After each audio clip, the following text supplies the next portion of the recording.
is Doug Downs. And my name is Farzana Baduel. All right. And in this episode, Farzana and I are going to debate, should public relations be regulated? Now, public relations, it influences markets and politics and public opinion, institutions, and people's trust in information. It's a pillar for democracy. Now, yet unlike law, medicine, accounting, or engineering, PR is largely unregulated in most of the world. I mean, anyone can call themselves a PR practitioner. Anyone. Same as a journalist, really. Anyone can open an agency. Anyone can provide counsel on issues that directly shape public life, and they often do. Listen, I'm very much inspired by what is happening in parts of Africa. Things are changing in terms of regulation and the PR world. Kenya, Zambia, Nigeria have introduced legal frameworks requiring PR practitioners to be certified and licensed with penalties for non-compliance. Supporters, like Farzana, say this protects standards, ethics, and livelihoods. Critics, like me, say it limits freedom, slows innovation, and risks politicizing communication. We're going to take 3 angles to this debate. Now, number one, what problem are we trying to actually solve? And number two, would regulation protect the public or protect the practitioners? And number three, we're going to look at the practical reality. Would regulation, I'll do that again. Oh, sorry, I'm so crap today. Okay, 1, 2, 3. We are going to look at 3 major angles to our debate. So number one, we're going to look at what problem are we actually trying to solve? Number two, we're going to look at whether regulation will protect the public or protect the practitioner. And then number three, we're going to take a hard look at the practical reality. Would regulation help or hurt PR in democracies? Okay, so number one, what problem are we trying to solve? Public relations has plenty of issues, Farzana, but licensing is not going to fix any of them. Our real weaknesses sit much deeper. Unclear role definition, fragmented practice, inconsistent measurement, big time, and a leadership pipeline that still skews far too heavily toward white dudes.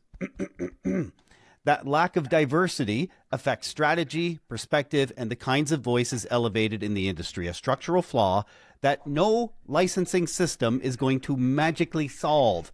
And the real threat facing public relations isn't unqualified practitioners. It's the polluted information ecosystems that we're all trying to operate in. AI-driven manipulation, foreign influence networks, coordinated trolls, anonymous online actors, they can all spread false narratives at a scale and a speed that no certification program can control here. Regulating ethical practitioners doesn't regulate the people actively trying to deceive the public. It just regulates the ones already trying to work responsibly. And regulation misunderstands the nature of communication. This isn't engineering with precise blueprints and predictable outcomes. It's contextual, it's interpretive, creative human judgment. Once you turn subjective communication quality into enforceable law, you risk empowering gatekeepers to decide who's legitimate and who isn't. Look at, for example, the Disinformation Governance Board in the United States a few years ago. It lasted only a few weeks before being shut down because people feared a government body would end up deciding which viewpoints were acceptable. That's the danger. Not that regulation starts with bad intentions, never, but that it drifts into deciding who gets to influence public conversations. And given the diversity and legitimacy challenges that PR is already facing, the last thing that we need is another gate that a small group gets to guard. If you regulate the storytellers, but not the story environment, you haven't solved the problem. You've shrunk the cast. Well, you argue a very compelling position. However, Doug, things have changed. We are no longer in the 1990s.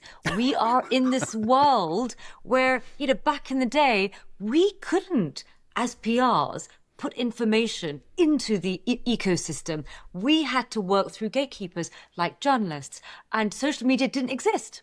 And so with journalists, what we had to do is we had to give them information. They were the judge and the jury, and they were trained in journalist ethics. They actually worked for media outlets that could be sued. And therefore, they had the culture within the organizations, and they also had the penalties that they faced if they ended up, say, creating disinformation. And so, therefore, the information system, although always had an agenda and a bias because of the owners of these media houses, fundamentally, there was guardrails in place. Now, with social media, PRs are able to produce information and put it straight in the public sphere. And as PR practitioners, we are more skilled than the average Joe Blogs on the road who is, tweeting away anonymously, spreading disinformation and misinformation. And so the problem that we're trying to solve is that there are no guardrails. We are heading into an extremely low trust society where AI is creating all sorts of content that people cannot decipher between what's real and what isn't real. It's going to undermine democracy. It's going to undermine social cohesion. It's going to undermine national stability. I think it's a major problem. And I think the first thing that we need to do, the problem that we're trying to solve is, if you look at Davos, every year they come up with their list of the biggest problems that the world faces. And in the top 10 and increasingly in the top 5, it's always disinformation, which is spreading information, false information with intent. And it's misinformation, spreading false information unknowingly. And we, as PRs, need to understand that we can't pass on the ethics to the journalist and the proprietors of the media outlets. We actually have power. And with power comes responsibility. And as an industry, we need to wake up, understand that, and ask for us as an industry to be regulated before we are hauled over the coals by governments bringing in clunky legislation that will hurt our industry. We should proactively engage the government and bring in the guardrails. And it can start off with something very, very light, but we'll come on to that. Okay, good arguments. Democracy is ugly, but it's the best ugly we got. Mm-hmm. Now, number 2, would regulation protect the public or protect the practitioner? I would say, I would argue both. So I would argue that, yes, everyone understands it will protect the public because of the misinformation, the disinformation, and so forth. And, we live in such a dirty information ecosystem that people just don't know where to go. And at least they will realize that actually organizations, brands that hire PRs, that there's going to be a trust difference, a trust differential. And then that would also protect the practitioners, because then people would want to have PR people producing information for them, because it brings a level of trust that the public will therefore understand. Just like the public understand, by and large, if you work with a qualified lawyer, if you work with a qualified accountant to get accounts that are audited, like charities, Charities Commission in the UK, for instance, they basically require audited accounts by qualified practitioners. It brings trust into the whole charity system and the public trust with charities. So that trust will be brought back in with the PR industry, which at the moment we're quite a low trust, profession. People don't even regard us as a profession. People think, we're all a bit dodgy and they wouldn't trust us as far as we can, as far as they can throw us. And so of course it will protect the practitioner. It will actually protect us, and it will give us what we are looking for. It will give us a sense of purpose, and we will be a net positive to society. See, for me, on paper, regulation, it claims to protect the public, but in practice, I think it often ends up protecting the incumbents. Licensing tends to create barriers that keep established players comfortable and make it harder for new, diverse, or independent practitioners to get into the field. And when the issue we're trying to solve is disinformation, misinformation, regulation completely misses the real target. The people spreading the most toxic and coordinated misinformation, disinformation, state actors, troll farms, bot networks, anonymous influencers are never going to apply for a PR license. Regulation affects the ethical professionals, not the bad actors. And once governments or regulatory bodies gain the power to define what counts as harmful or misleading, the line between public protection and political protection, that gets blurry and gray real fast. We saw the tension in the UK, Farzana, a few years ago with the early drafts of the online safety bill. Its legal but harmful category was so vague that civil liberties groups warned it could suppress journalism, activism, satire, and even legitimate political criticism, not because the intention was malicious, but because the definitions were broad enough to be stretched by anyone in power. It's a perfect example of how a regulation designed to protect the public can drift into protecting institutions instead, simply by narrowing who gets to speak and under what conditions. So the real risk is that regulation becomes a shield for incumbents and a filter for acceptable voices rather than a tool for safeguarding citizens.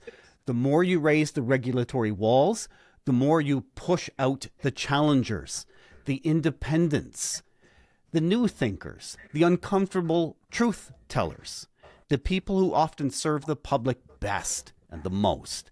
And the more you rely on licensing to police information, the easier it becomes for well-intentioned frameworks to be weaponized when the political winds change. You can't beat disinformation by shrinking the profession.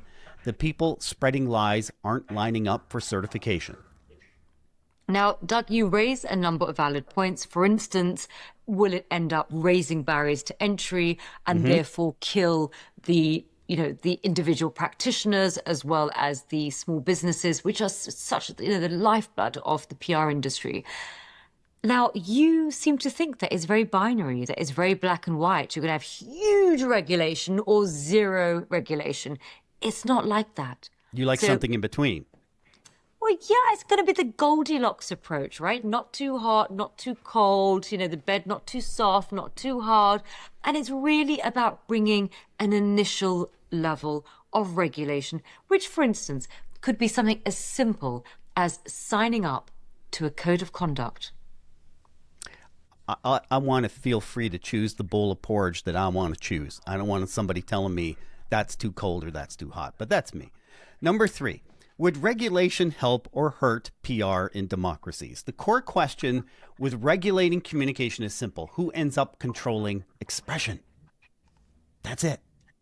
In democratic societies, communication is an extension of free expression, and free expression is something democracies protect fiercely. The moment governments or central bodies begin regulating speech-adjacent professions, that protection weakens. Regulation may be framed as neutral oversight and just here or just there, and that the bowl is the perfect temperature, but it carries an inherent risk of becoming a political tool, especially when it governs who is allowed to communicate professionally and under what conditions. That don't fly. That risk becomes acute when regulation is justified through the concept of disinformation. Disinformation is not a fixed or stable term. Its meaning shifts depending on who holds power, depending upon the receiver in some cases. It's not black and white, which makes it particularly dangerous when tied to licensing or professional approval. A clear example of this is the Global Engagement Center in the United States, established in 2016 under President Obama to counter foreign propaganda from actors like Russia, China, Iran. Its original mission focused on external threats. Great intentions. Over time, however, critics, including journalists, civil libertarians, and lawmakers argued that it drifted toward influencing or pressuring decisions about domestic speech. The democratic response to bad speech has never been sanctioned speech. It always has been more speech and better speech. That's the cure here. Information integrity improves through education, media literacy, and transparency, not through professional policing. And once regulation is introduced, it rarely becomes less restrictive over time. Definitions expand, oversight hardens, and the space for dissent gradually contracts. That is the fundamental tension. Frameworks designed to protect the public can over time constrain the very openness that democracies depend on. Democracy breaks the moment you need permission to participate in it. Now, Doug, it is 2025. You're trying to tell me that our educational system is fit for purpose and our children are growing up with the level of media literacy that they need in order to navigate this new world order of AI-powered disinformation and misinformation. We are being gamified. There is hostile state actors undermining democracies using a lot of this disinformation strategies. Societies are beginning to crumble. It's going to get worse. Recently, we had a AI-produced fake video of one of our journalists, our presenters, Yalda Hakim, in Sky News, and actually, what ended up happening is news outlets thought it was real and started reporting on it. This is the dystopian world that we are sleepwalking into, and what we need at the very basic level is people like us whose role it is to strategically manage the information that flows between an organization and its publics to sign up to a code of conduct. And perhaps if there is further appetite, because I don't believe in going from zero to hero, I believe in bringing things in gradually. But you need to horizon scan and know that we are no longer in Kansas. We are in a new world. And therefore, code of conduct. So first of all, ensuring that all PR practitioners, they actually have a license to operate. In order to get a license to operate, they need to have a minimum level of skills and competencies in order to protect the public from PRs who set up shop and don't know what they're doing. And also the other aspect that they need to do is sign up to continual professional development, CPD, that should have a mandatory ethics component. There is a huge ethical framework around information production, and especially with AI and bias and so forth. And if we are the profession that is pumping out information and we have no idea, only a fraction of our industry is signed up to the industry bodies or the professional bodies, and therefore the majority of PRs do not sign up to a code of conduct. They are not taking ethics components. They don't even have CPD. It's not even good for them, because if they don't have CPD, they're the ones who are going to be in danger of not having a job in 5 years, because they're not actually signed up to understand what are the changes in the industry and what are the new skills that they need to adapt to. And this superfluous sort of constant, tsunami of channels that are hitting us. So it's not even good for the practitioner. It's a win-win. It's a win for the practitioner. It's a win for society that we are professionals. The journalists are no longer there to hold the line for democracy. We now have this sense of purpose, and we need to step up and not be hauled over the coals by the government in due course when they realize that they need to clean up this dirty ecosystem, and we will have the fingers blamed at us. There are a number of tiny bad actors in the PR industry that put the rest of us to shame. The majority of us want to do a good job, and we want to do what's good for our client, good for our organization, and good for society. And I would argue that actually the regulation that there is a component of code of conduct and CPD will protect democracy and will protect the PR industry. It is a win-win. When you mentioned the Wizard of Oz, I realized you were right. The moment the wizard gave the scarecrow a certificate proving he had a brain, that made it so. The certificate fixed everything. Well, it's a certificate along with a compulsory CPD. It's what other professions do. I used to be, accountants, lawyers. Why are we still acting as if we are adolescents? PR has been around for a long time. Now is our moment. Now is our chance. And now is our chance to also do the right thing by society.